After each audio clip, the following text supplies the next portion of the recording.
Assalamualaikum warahmatullahi wabarakatuh. Baiklah, kami dari kelompok 10 akan mempresentasikan hasil diskusi kami, yaitu tentang statement keuangan, hubungan di antara laporan keuangan. Kami beranggotakan 4 orang. Saya sendiri Lise Yohana, yang kedua Milna Dwi Julia, yang ketiga Fitrianis, yang keempat Hikmawati. Saya akan menjelaskan tentang laporan laba rugi komprehensif.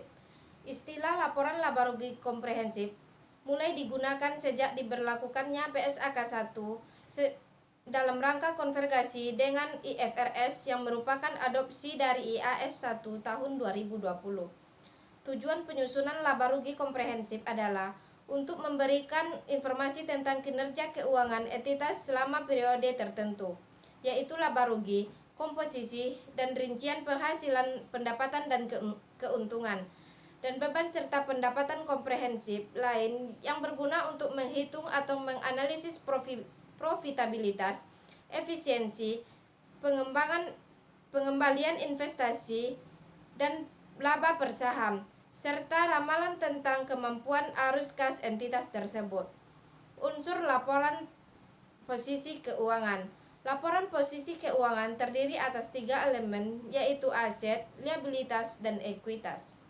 Saya Milna Dwi Julia akan menjelaskan tentang laporan perubahan modal atau ekuitas. Laporan perubahan modal atau ekuitas secara sederhana diartikan sebagai laporan keuangan yang harus dibuat oleh perusahaan yang menggambarkan peningkatan atau penurunan aktiva bersih atau kekayaan selama periode yang bersangkutan berdasarkan prinsip pengukuran tertentu yang dianut. Pergerakan modal pemegang saham selama periode akuntansi terdiri dari unsur-unsur berikut. Yang pertama yaitu laba atau rugi bersih selama periode akuntansi yang dapat diatribusikan kepada pemegang saham. Yang kedua, menambah atau mengurangi cadangan modal. Yang ketiga, pembayaran dividen kepada pemegang saham. Yang keempat, keuntungan dan kerugian diakui langsung dalam ekuitas. Yang kelima, pengaruh perubahan kebijakan akuntansi, dan yang terakhir yaitu efek koreksi kesalahan periode sebelumnya. Selanjutnya, laporan arus kas.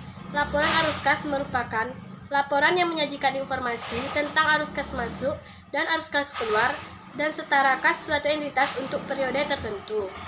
Tujuan utama dari laporan arus kas ini adalah untuk menyajikan informasi tentang perubahan arus kas dan setara kas entitas selama suatu periode yang diklarifikasikan berdasarkan aktivitas operasi, investasi, dan pendanaan. Selanjutnya akan dijelaskan oleh Fitrianis. Baiklah, selanjutnya saya Fitrianis akan menjelaskan tentang klasifikasi laporan arus kas. Semua permintaan dan pengukuran kas diklasifikasikan dan dilaporkan dalam laporan arus kas yang dikelompokkan menjadi 3 aktivitas: aktivitas operasi, aktivitas pendanaan, dan aktivitas investasi. Yang pertama yaitu aktivitas operasi. Arus masuk kas dari aktivitas operasi diantaranya berasal dari 1. Penerimaan kas dan penjualan tunai barang dan jasa kepada customer.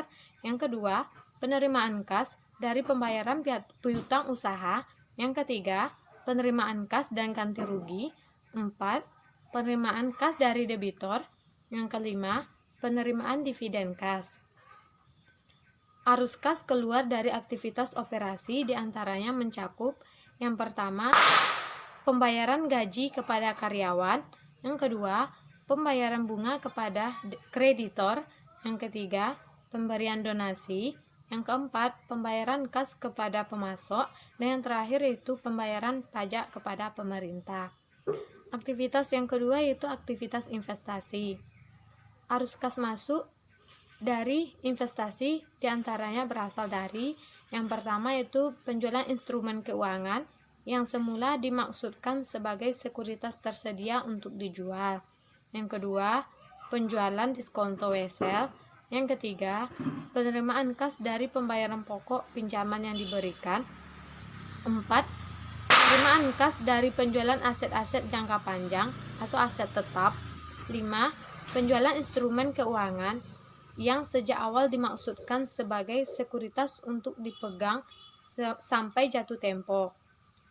Kemudian arus keluar kas dari aktivitas investasi diantaranya mencakup: yang pertama yaitu pemberian pinjaman kepada pihak lain. Yang kedua, pembelian sekuritas yang dimaksudkan untuk dipegang sampai jatuh tempo. Selanjutnya, pembelian aset-aset jangka panjang atau aset tetap. Yang terakhir yaitu pembelian sekuritas yang semula dimaksudkan sebagai sekuritas tersedia untuk dijual. Yang terakhir itu aktivitas pendanaan. Aktivitas pendanaan mencakup transaksi-transaksi dan kejadian-kejadian yang mempengaruhi kewajiban jangka panjang dan ekuitas. Dengan kata lain, aktivitas pendanaan meliputi transaksi-transaksi dengan pemilik perusahaan dan kreditor. Contohnya, yang pertama, pengadaan kas dengan menerbitkan surat utang serta pelunasannya. Yang kedua, penerimaan kas pemilik dan pendistribusian kembali kepada pemilik. Selanjutnya itu penyusunan laporan arus kas. Penyusunan laporan arus kas mencakup 5 tahap, yaitu yang pertama, menghitung kenaikan atau penurunan kas. Yang kedua, menghitung dan melaporkan kas neto yang dihasilkan atau digunakan oleh aktivitas operasi dengan menggunakan metode langsung atau metode tidak langsung. Yang ketiga, menghitung dan melaporkan kas neto yang dihasilkan atau digunakan oleh aktivitas investasi. 4. Menghitung dan melaporkan kas neto yang dihasilkan atau digunakan oleh aktivitas pendanaan. Tahap yang kelima yaitu menghitung arus kas neto dari gabungan kas neto yang dihasilkan atau digunakan oleh aktivitas operasi, aktivitas pendanaan, dan aktivitas investasi, serta menjumlahkannya dengan saldo awal kas untuk membuktikan kesamaannya dengan saldo akhir kas. Selanjutnya yaitu hubungan di antara laporan keuangan. Laporan keuangan terdiri dari laporan posisi keuangan, laporan laba komprehensif, laporan perubahan ekuitas, laporan arus kas, dan catatan atas laporan keuangan seperti yang kami jelaskan di atas. Laporan posisi keuangan atau yang sering disebut dengan neraca melaporkan aset, liabilitas, dan modal entitas pada tanggal tertentu. Laporan ini merupakan sumber informasi utama tentang posisi keuangan entitas karena merangkum elemen-elemen yang berhubungan langsung dengan pengukuran posisi keuangan. Selanjutnya akan dijelaskan oleh Saudari Hikmawati. Nah, selanjutnya yaitu laporan perubahan ekuitas menyajikan informasi tentang perubahan ekuitas perusahaan antara awal dan akhir periode pelaporan yang mencerminkan naik turunnya aset neto perusahaan selama periode. Mengetahui hubungan angka-angka dalam laporan posisi keuangan, laporan laba rugi komprehensif, laporan perubahan ekuitas dalam satu set laporan keuangan adalah penting dalam memahami isi sebuah laporan keuangan dan akuntansi secara umum.